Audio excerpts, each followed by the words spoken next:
Gusto kong shoutout si MC Square. Maraming salamat sa mga blessings. Ayan, kaya na yung pinangako ko. Magsa-shoutout lang ako ngayon. Shoutout kay Proud Mas Batinyas. Yan, kay Jerry Vlog Official. Salamat. Kasi madali lang guys itong niluluto. Yung biko ube. Yan, hinugasan ko lang yung siguro mga 5 beses kung hinugasan itong malagkit na bigas. Kasi alam mo, nasa palengke. Ayan. Sinain ko muna siya guys, tapos nilagyan ko ng konting asin. And then the next day, yan, kakangkata. Nilagyan ko rin ng konting asin yan. Hindi mo na lang nakita. Yan, pinakulong ko muna. Nilagyan ko ng asukal.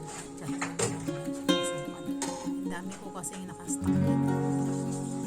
Ube, powder. Mahal pa naman ang bili ko. Hindi ako mag-ube. Ginawa ko na lang ng ube.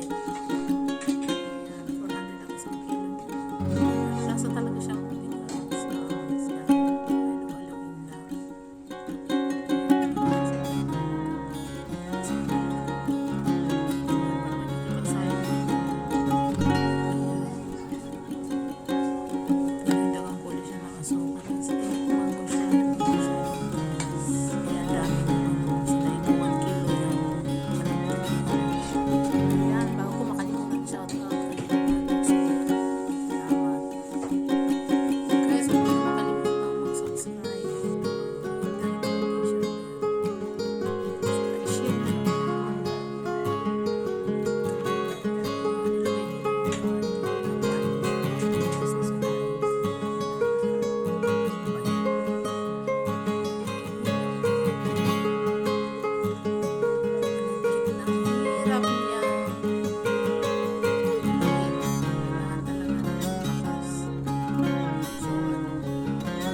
Walang masasayang.